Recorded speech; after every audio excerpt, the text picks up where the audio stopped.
نحمدہ و نصلی علی رسول الکریم بسم اللہ الرحمن الرحیم رب اشرح لی صدری ویسر لی امری واحلل عقدۃ من لسانی یفقہوا قولی صدق اللہ العظیم۔ معزز خواتین حضرات، اس وقت پاکستان میں مسلم امہ کی پہلی خاتون وزیر اعظم کی برسی منائی جا رہی ہے۔ پاکستان کی تاریخ کا یہ ایک بہت بڑا واقعہ ہے، لیکن پاکستان کی تاریخ 1947 سے لے کے اب تک اتنی خون چکاں ہے کہ مجھے اس وقت میر اور غالب کے 2 اشعار یاد آ رہے ہیں، اور میں چاہتا ہوں کہ ایک دفعہ اس تاریخ کو دہرا لیا جائے۔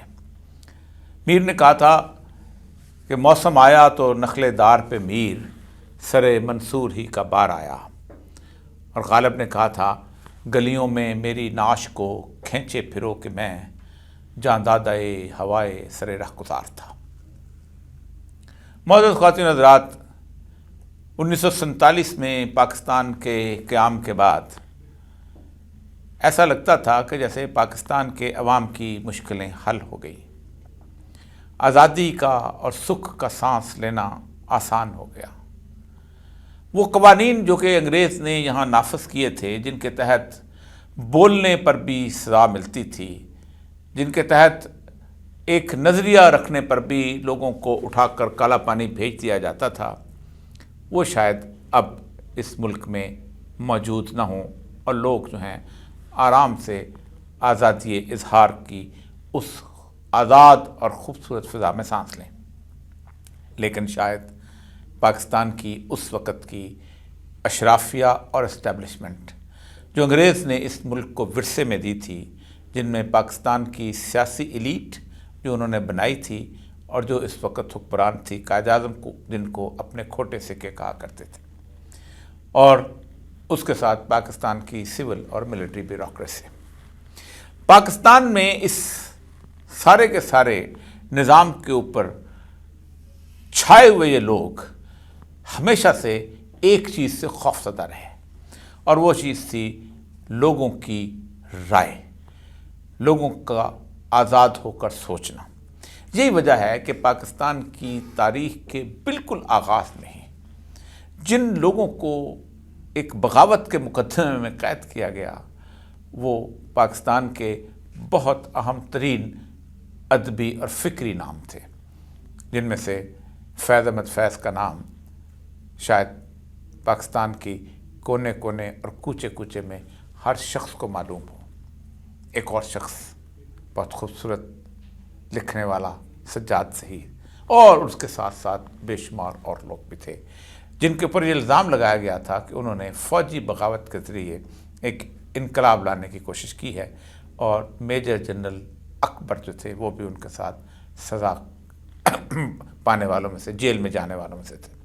لیکن ان تمام کرداروں کے درمیان ایک اور شخص ہے جس سے پاکستان کی تاریخ میں ٹارچر اور جیل کے اندر مرنا اور پاکستان کے اندر عدالتوں کی آزادی اور خود مختاری کو سلب کرنا یا ان کے مذاق کا آغاز ہوتا ہے۔ اس شخص کا نام تھا حسن ناصر۔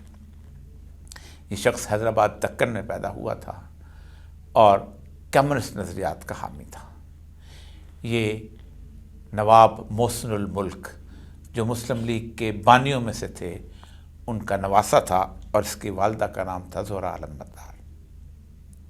یہ شخص اس حیدرآباد کیس میں بھی آیا، پھر حیدرآباد کیس میں لوگوں کی چھٹی ہو گئی، لیکن یہ اپنے نظریات پر قائم رہا، اور پھر ایک دن اس کو پاکستان سے جلا وطن کر دیا گیا۔ جلا وطنی ختم ہوئی تو دوبارہ یہ آیا، اور پھر دوبارہ اس نے وہی گفتگو شروع کر دی، مزدور کا حق، لوگوں کا اکٹھا ہونا، سرمایہ دارانہ نظام، امریکہ کی بالادستی، کارپوریٹ کلچر۔ اور وہ زمانہ ایسا تھا کہ جب پاکستان کے کالجز اور یونیورسٹیوں میں کمیونزم جو تھا ایک نظریے کے طور پر بہت پروان چڑھ رہا تھا۔ اس شخص کو گرفتار کر لیا گیا۔ وہ لاہور کا قلعہ، جس میں آج آپ روز شام صبح کے وقت جاتے ہیں، چکر لگاتے ہیں، کھانا کھاتے ہیں اور اس کی فضاؤں کو دیکھتے ہیں، اس کے عالمگیری گیٹ سے ایک طرف اگر ہو جائیں تو وہاں پر ایک، جسے آج کل وہ شاہی باورچی خانہ کہا جاتا ہے، وہاں پر ٹارچر سیل ہوا کرتے تھے، اور اس ٹارچر سیل میں لوگوں کو رکھا جاتا تھا، اور یہ ٹارچر سیل اس سے پہلے انگریز نے آباد کیے تھے۔ خود مہاتما گاندھی بھی ان ایک سیلوں میں سے وہاں پر رہے ہیں، اور انہوں نے وہاں جیل بھی کاٹی ہے۔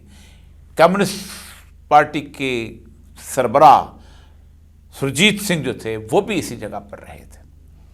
اس شخص کو وہاں رکھا گیا اور اس کا کچھ اندازہ نہ ہوا کہ وہ کہاں چلا گیا۔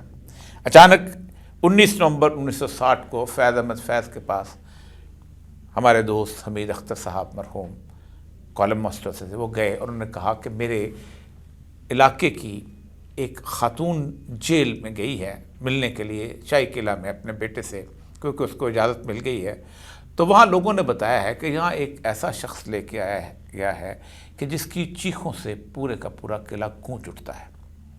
تو کون سا ایسا بندہ ہوگا کہ جو ہمارا ایسا شخص ہے کہ جو وہاں پر قید ہوگا؟ تو سوچا تو یاد آیا کہ حسن ناصر جو ہے اس کی جلاوطنی ختم ہو کے وہ یہاں آ گیا ہوا ہے۔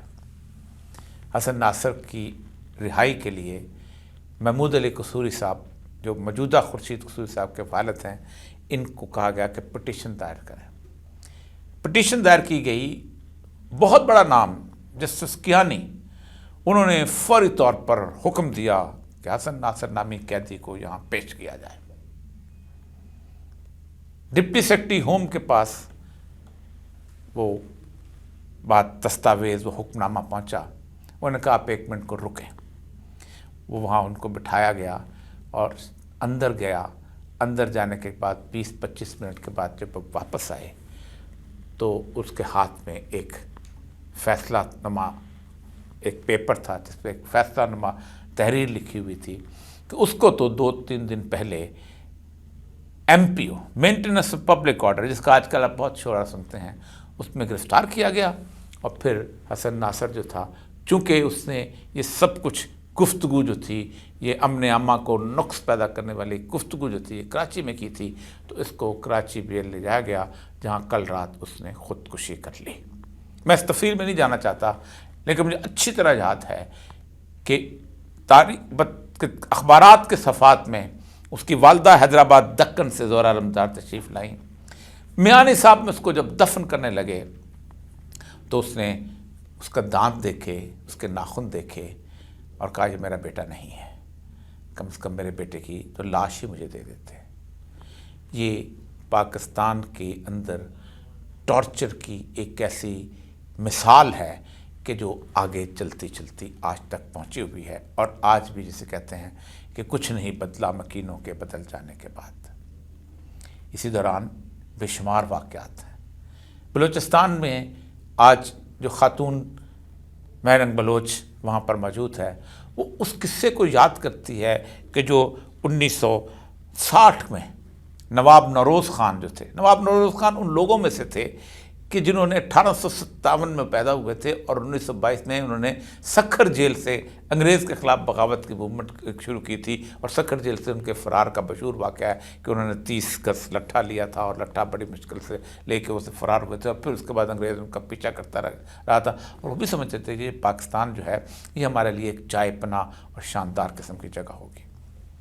انہوں نے کس بات پہ بغاوت کا آغاز کیا؟ یہ جو کچھ بھی گفتگو ان کے بارے میں الزامات لگائے جاتے ہیں کہ انہوں نے بغاوت کا آغاز کیا، یہ تھا کہ پاکستان کے مغربی پاکستان کے لوگوں کو ایک سودا سمایا کہ ہم مشرقی پاکستان سے برابر ہو جائیں گے، اور پیرٹی کا ایک تصور آیا کہ دونوں برابر ہیں، یعنی دونوں کے ووٹ برابر ہیں، 57% کا اور 43% کا ووٹ جو آپس میں برابر ہے۔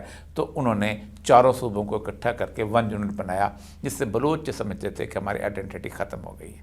نواب نوروز خان پہاڑ پہ چلے گئے تھے، خوزدار کا علاقہ، اور پھر ان کو قرآن پاک کا واسطہ دے کے جب نیچے لایا گیا تو نواب نوروز خان جو تھے، ان کے ساتھ ان کا بیٹا اور 6 لوگ اور بھی تھے۔ ملٹری کورٹ میں ان پر مقدمہ چلایا گیا، اگرچہ کہ ان کو ایک بھروسے پہ لایا گیا تھا۔ ان 7 لوگوں کو پھانسی دے دی گئی، اور نواب نوروز خان کی پھانسی جو تھی ان کو بزرگی کی وجہ سے ختم کی گئی، اور وہ جیل میں ہی انتقال کر گئے۔ اور آج بھی جب کبھی بلوچستان میں کوئی شخص اس طرح کی صورتحال سے گزرتا ہے جسے ریاستی تشدد کرتے ہیں تو نواب نوروز خان کا نام اس کو یاد آتا ہے۔ یہ پنجاب یہاں پر ایوب خان نے ایک انتہائی جابر و ظالم آدمی نواب آف کالا باغ کو حکمران کیا تھا۔ ایک دوست ہمارا جو کہ پنجاب یونیورسٹی میں اسٹوڈنٹ کے انتخابات ہوتے تھے، اس کے اندر وہ اسلامی جمعیت طلبہ کی طرف سے جیتا تھا، مولانا مودودی کے ساتھ قید رکھنے والا بارک اللہ خان، وہ اپنی شاہی قلعے کی داستانیں سناتا تھا تو ہم لوگوں کی آنکھوں میں آنسو آ جایا کرتے تھے، اگرچہ کہ ہم اس وقت بہت انرجیٹک تھے۔ اس کو برف کی سلوں پہ لٹایا گیا، اس کو مارا گیا، اس کو پیٹا گیا، اس کی آوازوں سے شاہی قلعے کی دیواریں گونجتی رہیں، اور پھر اس کے بعد وہ جس طرح کی آج کبھی جب ملتے مجھے یاد اچھا تھا کہ 1973-74 کے کسی ضمنی انتخابات کے اندر میں جیپ چلاتے ہوئے دیکھا تھا تو اچانک کچھ آواز اس کو آئی اور ایک دم اس کے چہرے کا رنگ بدلا اور وہ ایسے لگ رہا تھا کہ جیسے بے ہوش ہو گیا۔ یہ ماشاء اللہ کا دور، ایوب خان کا دور، لیکن اس کے بعد آپ سوچیں کہ اس کے اندر مشرقی پاکستان کی تو کہانیاں ہم تک پہنچی ہی نہیں۔ وہ لوگ بیان کرتے ہیں جو شیخ مجیب رحمان کو اس وقت پکڑا گیا تھا اور اس کے ساتھیوں کو پکڑا گیا تھا، اور وہاں سے 1954 سے لے کے ابوالقاسم فضل اللہ جگتو فرنٹ کے لوگوں کو جس طرح پکڑ کے تشدد کا شکار بنایا گیا تھا، وہاں تو وہ تم تک پہنچی نہیں، لیکن اس کے باوجود ہمارا جمہوری چہرہ بھی ایسا ہی تھا۔ ذوالفقار علی بھٹو، جاوید ہاشمی کا پچھلے دن ہم نے انٹرویو کیا، لوگوں نے بھی انٹرویو کیا۔ جاوید ہاشمی کو، جس وقت Javed Hashmi Punjab university students union کا سیکرٹری تھا یا صدر تھا اس وقت، تو اس نے بھٹو کے خلاف 1972 میں بنگلہ دیش نامنظور کی مہم چلائی۔ میں نے اسے خود بنگلہ دیش کا جھنڈا اتارتے ہوئے اسمبلی کے سامنے اسلامی سربراہی کانفرنس میں خود دیکھا، اس کو پکڑ کے لے گئے۔ بھٹو کو کسی نے کہا کہ جاوید ہاشمی جو ہے اس نے یہ حرکت کی ہے، تو ہو از جاوید ہاشمی، گیو ہم کالا باغ ٹریٹمنٹ۔ یہ ٹارچر کی کہانی جو ہے یہ چلتی چلی جاتی۔ بھٹو چلا گیا، ضیاء الحق آ گیا، شاہی قلعہ آباد رہا، پھر اس کے ساتھ کوڑوں کی ایک رسم شروع ہو گئی، خاور نعیم ہاشمی کو کوڑا لگائے گئے۔ آج بھی جب کبھی ان سے خاور نعیم ہاشمی سے گفتگو کرتے ہیں تو باتیں جو ہیں بڑی تلخ ہو جاتی ہیں۔ پھر اس کے ساتھ ساتھ پھانسیوں کی ایک لمبی کہانی شروع ہوئی، کوئی ایاز سموں کی صورتحال، تو باقی میں لمبی کہانیوں میں اس لیے نہیں پڑھنا چاہتا کہ یہ داستان بہت طویل اور دلگداز ہے۔ یہ لاہور فورٹ جو ہے یہ ایک مرکز تشدد ہے، لیکن لوگوں کو پتہ ہوتا تھا کہ ہم اس مرکز کے اندر ہیں، یہ شاہی قلعہ ہے۔ کوئی چار لوگوں کو مل کے، کچھ سفارش کر کے، کچھ کر کے وہ جا کے کسی نہ کسی طریقے سے لوگوں کو جا کے گفتگو کرتے تھے، اور اس کے ساتھ ان سے اپنے ملاقات میں کچھ چار چیزیں پہنچا دیا کرتے تھے۔ ہمارے غلام حسین صاحب ابھی جو اینکر پرسن ہیں یہ اسی شاہی قلعے کے اندر رہے ہیں۔ ایک لمبی فہرست ہے کہ جو کہ چلی آ رہی ہے اور آج تک، لیکن مشرف کے آنے کے بعد ایک اور طریقہ کار اختیار ہو گیا ہے۔ میرا دوست پرویز رشید کیا تھا، مرنجا مرنج قسم کا آدمی، لکھنے پڑھنے والا آدمی، پاکستان ٹیلی ویژن کا سربراہ، اس کا چیئرمین۔ باقی لوگوں کو تو چلو ٹھیک ہے، آپ کے خلاف بندوق تو نہیں اٹھائی تھی، اس کو جب اٹھایا گیا تو اس پر اتنا ٹارچر کیا گیا کہ وہ شخص جو تھا، اس نے جس انگلینڈ میں جس ڈاکٹر نے علاج کیا ہے وہ یہودی ڈاکٹر تھا، سائیکیٹرسٹ تھا، کہ جس کے والدین جو تھے وہ ٹارچر سیل کے اندر تھے، اور اس نے ایک جسے کہتے ہیں نیتی کے ساتھ اپنا پروفیشن کو اس بات پر لگا دیا تھا کہ میں ایسے لوگوں کو جو ہے ان کا علاج کروں گا جو اس طرح کے ٹارچر سے گزرے ہوں گے۔ آج بھی اس سے ملاقات کرتے ہیں تو اس کی یادداشت میں وہ میموریز جو ہیں وہ نظر آتی ہیں، اور کبھی کبھی ان خیالوں میں کھو جاتا ہے۔ لیکن مشرف دور میں ایک اور چیز کا آغاز ہوا جو اس سے پہلے نہیں تھا، اور وہ ہیں لاپتہ افراد، مسلسل لاپتہ افراد، اور لاپتہ افراد کا فیشن جو تھا پورے ملک میں پھیلا ہے۔ آپ بندہ جس کو کہو، وہ کہتے ہیں انگریزی میں کہتے ہیں hang the dog but don't give it a bad name. آپ ایک آدمی کو بے شک کتے کو لٹکاؤ لیکن برا نام نہ دو، لیکن آپ نے کہا نہیں، برا نام دو اور پھر لٹکا دو، یہ دہشت گرد ہے، اس کو پکڑ لو۔ یہ آپ سوچیں کہ گوانتانامو بے کے جو 600 قیدی تھے پاکستان سے گئے تھے، وہ امریکہ کی کسی عدالت میں اس کے خلاف ایک ذرا سا بھی ایویڈنس دیتا ہے، ثابت نہیں ہو سکا کہ ان کو سزا دی جا سکے. لیکن مجھے آج بھی ان کی بایوگرافیز یاد ہے جو وہاں سے نکلے ہیں، مسلم دوست وغیرہ کی، اور اس کے ساتھ ساتھ وہ جو سفیر تھے، اس کے سفیر جہاں پر تھے پاکستان میں، افغانستان کے سفیر تھے، ان کی کہ جیسے ہی وہ کہتے وہ جہاں وہاں لے کے گئے تو وہاں ایک بہت بڑا جنگلہ تھا اور سامنے سمندر تھا. ہم سمجھتے تھے سمندر ہے، اس کو دیکھتے رہیں گے اور اچھی زندگی گزرے گی. لیکن اچانک اس کے اوپر پورے کا پورا ترپال آ گیا اور ہمیں صرف سمندر کی لہروں کی آواز آتی تھی. گھٹنوں پکڑے اٹھائے گئے، ایسے کئی دن وہ مسلسل یوں کر کے ہتھکڑیاں اور پاؤں پہ بیڑیاں لگا کر بٹھایا جاتا تھا، اور ایک ہی طرح پہ ان کو ایک ہی جگہ پہ قید جسے کہتے ہیں کالر لگا کے بند کیا جاتا تھا. واٹر بورڈنگ کیا کچھ نہیں ہوا اس کے، اور پھر 12 سال 15 سال کی قید سے وہ باہر نکلے. یہ ٹارچر. اور پاکستان کے اندر جو ان کا کوئی ساتھی مل جاتا تھا، پاکستان کے اندر جو کوئی آواز بلند کرتی تھی، اس کی بھی صورتحال جیسی رہی. اور آج اس کا پرتو جو ہے وہ نظر آتا ہے. حسن ناصر سے قصہ شروع ہوتا ہے اور ذل شاہ تک جا پہنچتا ہے.